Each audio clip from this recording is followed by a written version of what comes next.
اس رمضان میں الشفا میں اللہ سبحانہ وتعالیٰ نے ہمیں جو بہت ساری خیر اور برکات دی، ان میں سے ایک یہ ہے کہ ہم نے کچھ ایسی کمیونٹی بنا لی جو الحمدللہ قرآن کریم سے جڑے رہنے کے خواہش مند لوگ ہیں۔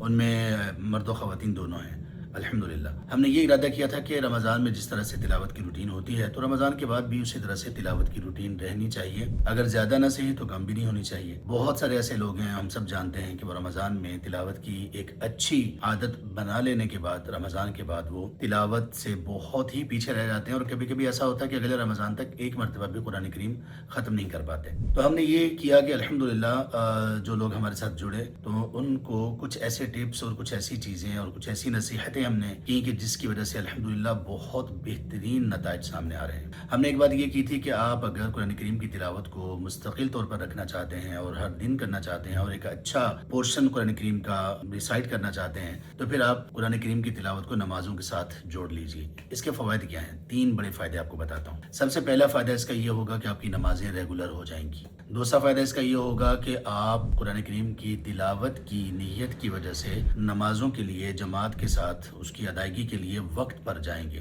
اس لیے کہ نمازوں سے جوڑنے کا مطلب یہ ہے کہ آپ کو اذان کے ختم ہونے تک مسجد میں ہونا چاہیے، اور اس کے بعد آپ اپنے نوافل سنتیں ادا کریں اور جماعت تک آپ 2 3 4 صفحات پڑھ سکتے ہیں۔ اسی طرح سے نمازوں کے بعد کی آپ کی سنتیں اور نوافل یہ بھی ریگولر ہو جائیں گے۔